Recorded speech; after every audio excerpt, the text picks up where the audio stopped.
Danes se bomo učili unicijale. Da začnemo, si moramo najprej pripraviti papir. Če imate zvezek, matematični zvezek, potem vam ni treba uporabljati ravnila. Če pa imate prazen list, potem si naredite takole vzporedne črte. Pa začnite kar razdaljo naredite po občutku. Ali pa mogoče rečemo za začetek 3 cm razdalje. Tako. Dobro. Jaz vam bom kazala kar na temu matematičnemu zvezku. In prva vaja, ki jo bomo naredili, je kako sploh držimo pisalo. Najprej vam pokažem s peresom, potem pa še z našim pisalom. Pri tej pisavi, oziroma pri vseh pisavah, ki se delajo s širokim peresom, je pomembno, pod kakšnim kotom držimo pero. Se pravi, če jaz položim pero na zvezek, pod temlim kotom, moram vedno, ko vlečem črte, ohraniti tak kot. Tudi ko vlečem navpičnico, ko vlečem vodoravno črto ali pa ko vlečem diagonalo. Vedno moram ohranjati ta isti kot. Tako. Zdaj pa prva vaja, ki jo moramo narediti, je risanje navpičnih črt. Primemo pero, ga postavimo na papir,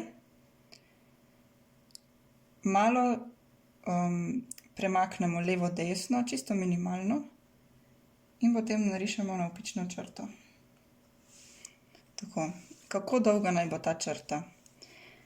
Višino določimo tako, da postavimo pero navpično, pa povlečemo enkrat, dvakrat, trikrat, štirikrat, pa recimo še polovičko zraven. Tako.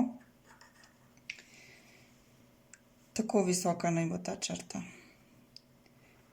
In zdaj kar rišemo črto navpično, eno ob drugi. Vam zdaj pokažem še na našem pisalu. Moramo paziti, da je spredaj, da so konice poravnane. Tako. Potem pa isto kot naredimo pri peresu, najprej izmerimo višino. Enkrat, dvakrat, trikrat, štirikrat in pol. Tako, naša višina je tukaj. Tako, malo je večja, zato ker je debelejše pisalo. Zdaj pa spet, pomemben je kot. Takole. In pod tem kotom ves čas, ko vlečemo navpičnice, držimo pisalo. Pa naredimo teh navpičnih črt kar eno stran. Tako. Zdaj vidite, da tukaj ni zapolnjeno, ker pač imamo tako doma narejeno pisalo. Nič hudega. Važno je, da so te črte, ki jih vlečemo navzdol, čim bolj ravne in čim bolj navpične. Če hočete, si pa lahko potem tole za občutek tudi pobarvate. Tako.